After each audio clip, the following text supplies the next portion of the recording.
Hello everyone, and welcome to Home and Garden Caribbean. I am Solange, aka Mrs. Claus for today, and we have Chef Antony with us, and he's going to teach us a step-by-step process of how to do a true Trini oldie but goodie pastels. So Anthony, how do we get started? Hi, we're going to get started with our onions and garlic.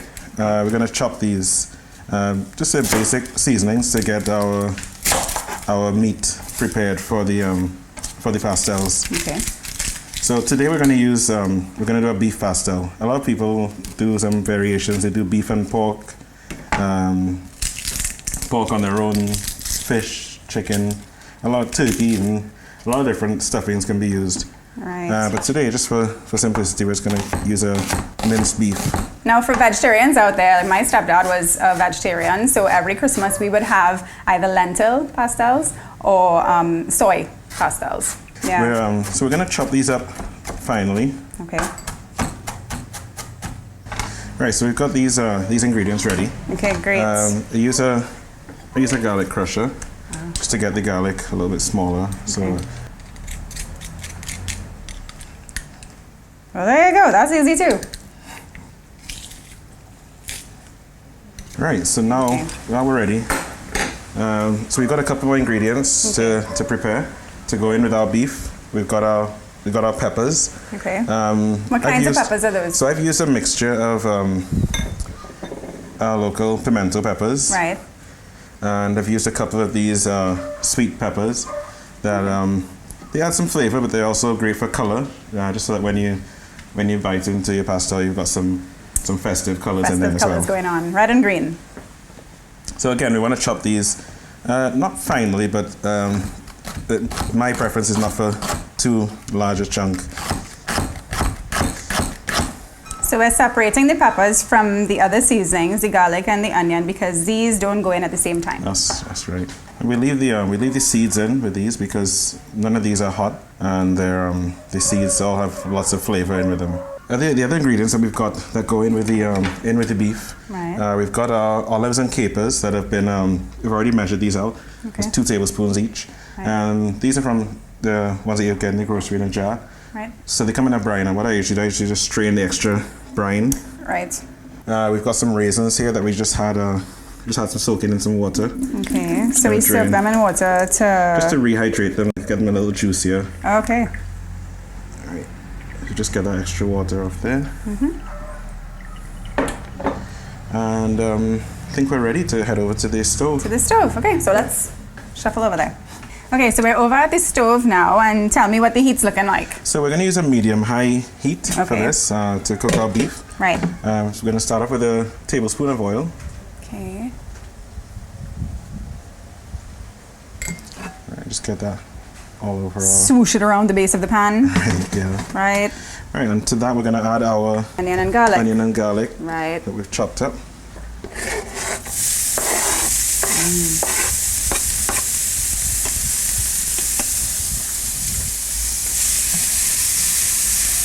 Just gonna let these saute a little. Okay. So they're golden brown. Just a little bit before that. In fact, probably when the onions start to turn clear, to turn transparent. Okay. All right. What we could do now, we could actually add some of our green seasoning.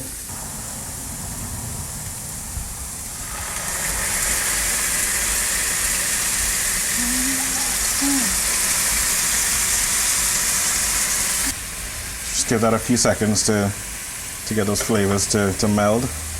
And now we're going to add our pound of minced beef. Okay.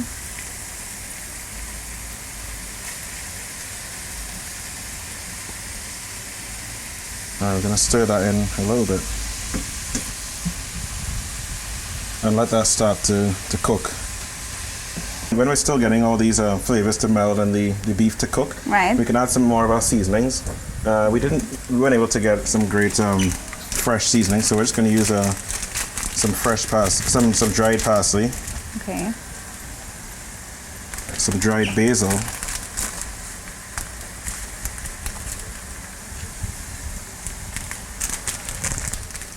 Some Hungarian paprika. It's about a half a teaspoon. Okay. Stir it up a little bit more. And while it's cooking, you want to just keep separating any that seems to be clumping together, because you want it to be as finely minced as possible.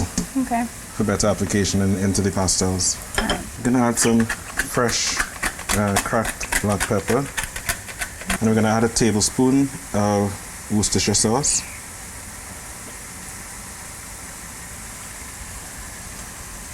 We're just going to build a really bold set of flavors here. We've almost got all the pink out of the beef. Right. So basically we have to wait until the pink is kind of gone before we add the capers and all that. That's my preference, is just to get it to that point where there's no more pink showing. Right. Okay. All right, so we've got some good flavors going here, and just to give it a little kick, I'm just going to put a small amount of my homemade pepper sauce. Oh, nice. That's a personal preference. It can be omitted completely. I just like a little heat in mine. All right, at this point, we can add the rest of our ingredients. Okay. All right, so now we're going to add our raisins. Okay. So now raisins. I know there are some people who don't really like raisins too much. Is there any alternatives that we could use for the raisins? Yeah, I mean, there's currants, raisins, other dried fruit. Okay. So yeah, you could pretty much put anything in there that you like, or not. There's no hard and fast rule. Right. We've got our olives and capers here. Right. We've got our peppers. So we've got some color going on there now. Oh, that looks so pretty. So pretty. Seeing Christmas hair, for real. Right, so what we're going to do is just cover these for about 2 minutes. Okay. Just to let them simmer a bit. Simmer a little. Okay. Right. Smells heavenly, people. We're going to add some sugar to this, just to give it some sweetness, and to bring out some of those flavors that we already put in there. Yeah. And something that I do, my final part of the process, is I mix 2 tablespoons of tomato paste with a couple of tablespoons of water, and I just put that on top there, give it a quick stir, and give it its final simmer, or kusume as we call it in Trinidad. Kusume, hey. That just helps to reintroduce some more moisture, and tomatoes are a great flavor to complement and tenderize beef. I usually leave this just to simmer for another a minute or so, and then I take it off, leave it covered for another minute. Then I'll actually uncover it and leave it to cool so that it's easier to work with. Okay. While we're making the dough and everything. Okay. So now, so we could actually leave this and we could go on to the dough. Okay, so now that we're done with our meat, we're heading over to the corn aspect of it. Now, just one little question.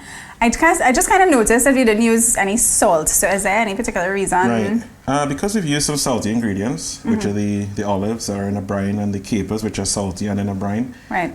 My preference is not to add any salt while we're cooking. Cook it down, leave it to sit for a while, let it cool down, taste it. If it really needs it, you can just add a pinch of salt. Chances are you're probably not going to need it. Okay, so just to taste, basically. Yes. All right, so let's go over to the corn aspect of it. So what do we doing first? Just to get ahead, we're going to just cut our strings. Okay. What I find works quite well is two lengths, one 11-inch, one 14 inches. Okay. So we'll just cut a few of these, and any kind of string works. Right. It's not like too much. Great. All right. Thanks. All right. So we've got our strings. We put those aside for when we get to that stage. Okay. Right. So we're gonna add our 2 cups of corn flour. Okay. To our mixing bowl. We are going to use a teaspoon of salt. Okay. So we're seasoning this as well. Yes. Okay. We're going to use 2 tablespoons of sugar.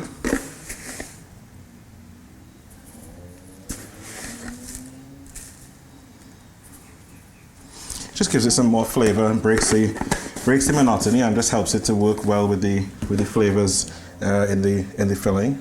Okay. Right. We're also we're now going to add some butter to this. So we're going to use 4 tablespoons of salted butter. So that's essentially half of this stick, just under half of this stick. Right.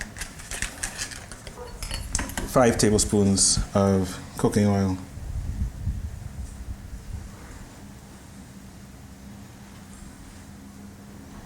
So we've got these all in here. What we're going to have on this side that we're going to add in a few minutes is we're going to have 2 cups of warm water. Okay. Warm water helps it to stay, helps the ingredients to mix. Okay. And it's also it keeps the mixture warm while you're actually pressing the others. All right. So we've got these ingredients in here. We're going to start to mix and mix. To mix them up. I just like to mix these dry without the before we add the water, just to make sure we get a even distribution. So we're going to add some more water. But as you add more and more water, that absorption slows down, so it actually gets to a point where it seems a bit too thin, and within another minute of mixing and kneading, it thickens back up. And once we've got this water sufficiently mixed in, we'll then start kneading it with our hands. What's nice about pastels is that a small amount of ingredients goes a long way. This is 2 cups of corn flour. We've used a pound of beef and a couple of vegetables, and this is going to make a dozen pastels. Oh, okay. Which also makes it very easy to scale. If you want to make 2, 3, 4, 8, 10 dozen, you can just scale this recipe to suit.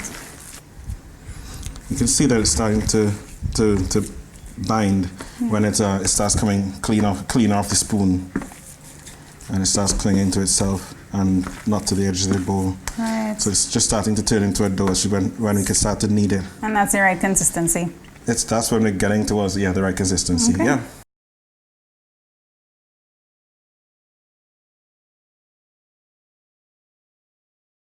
Okay, so now that we've finished kneading the dough, we took out a little sheet of wax paper and placed it on this sheet baking sheet, and now we are going to portion them off into little bowls. Yeah? Yeah, exactly. Can I help? Of course. Okay. Yeah. Yay. So what I use, a friend has recommended one of these ice cream scoops. Okay. It's good for portioning. So you just get a ball out, just about the size of this scoop. Yeah, you can open your hand. Yeah. And you can come out. Here we go. Right, and you can roll that into a ball. The ball that you want to finish off with is like 1.5 inch diameter. Okay. And if you really aren't sure, you could weigh it. Should be about 2.8 to 3 ounces. Okay. It's a nice activity, making pastels that a family or a group of friends can get in on. Oh yeah. Everybody take up a different task.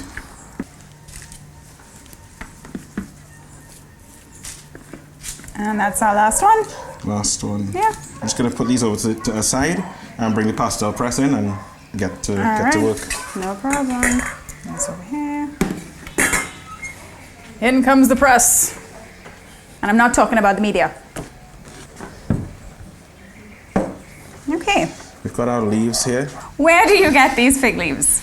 Do you just go to the grocery store? Do you go to the market? Where do you go to get these? So these leaves, you can get them in your backyard, your friend's backyard, family, wherever. But for simplicity, I got these leaves at a shop in Marvel called Mobile Kitchens. Okay. They cut them into these sizes. They blanch them and package them in 50s. Okay. And yeah, you could just buy them ready-made. Oh. I've heard that you can get them at some groceries as well around Christmas time. Okay, so good. It's a lot That's convenient. Easier, quicker and easier. They're washed. I still give them a rinse after. Okay. And yeah, they're cut to pretty much the right size. So it just speeds things up a lot. Apart from cutting, is there any other preparation that the leaves have to undergo? You've got to trim them from the branch and then cut them to size, and then you usually blanch them, which some people just take the pieces, put their stove on and just waft them over the fire until you see the green change to a darker green. And it just breaks down the leaf and makes it a lot more pliable, so you can fold it without it breaking. Gotcha, easy enough. The little hack that I learned from a friend is after you cut them to size and leave them wet, wrap them in a piece of foil, a tight pouch, put them on a baking sheet, stick them in the oven at 350 for 20 minutes, and you get pretty much the same result. Okay.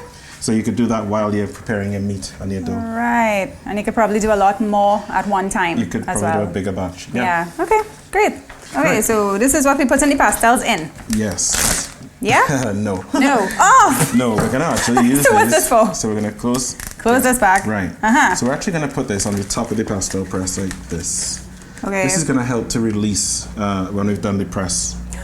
Oh, so it doesn't stick to this. The leaf is gonna be here. Okay. Some people use another leaf on the top here, but the bag, Ziploc bag, works just as well. All right, nice little trip. And it releases well and gives you a nice smooth surface. So we're gonna put a leaf here. There's two sides to the leaf.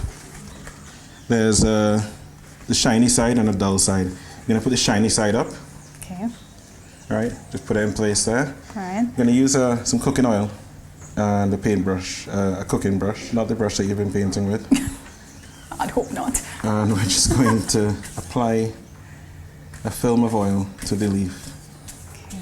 This is very important. What's also quite important is that your leaves are dry. Well, I mean, not bone dry, but not that they don't have beads of water on them, because you won't get a proper coating of oil, and your wrapping and folding process won't be as straightforward. Okay. So you put a coat of oil on there. We're going to take one of these balls. One of the balls. And place it in the center.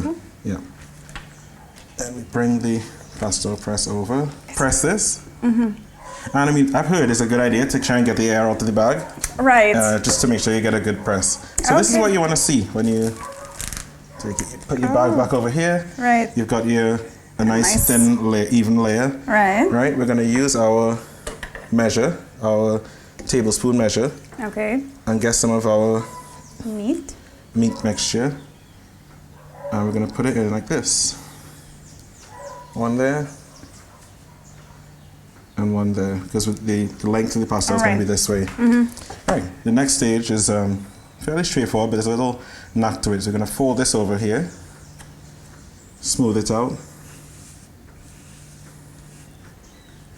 And then peel it back. Oh, that's really cool. Fold it over here, smooth it out, and peel it back. Same thing for the ends.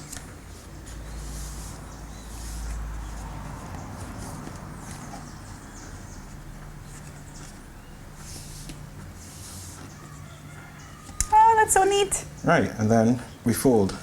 Okay. Well, we wrap.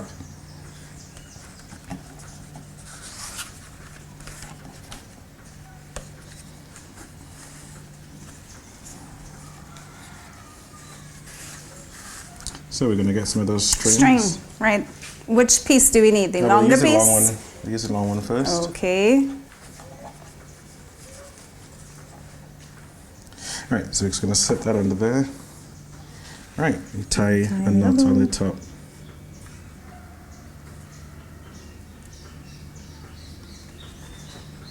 Right, and then we get another one to go across the short direction. Smaller ones.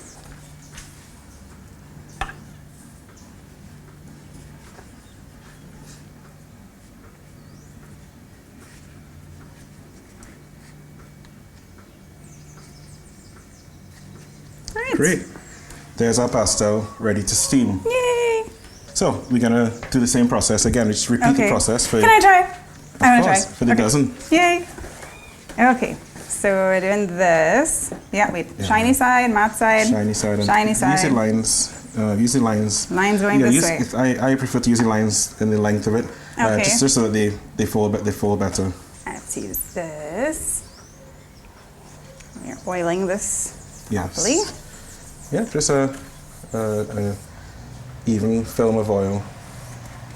Right, you've got your ball of cornflour. Put it in the middle. Put a little bit of stuff to the top here. That's great. Right. I'm bringing it over. Yeah. Bring this down.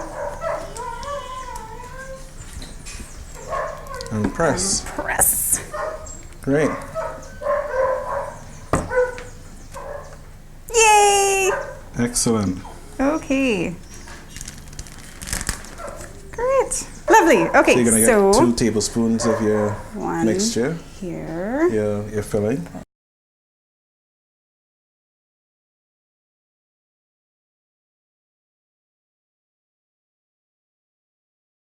Yep, well done. And then I fold. Yeah.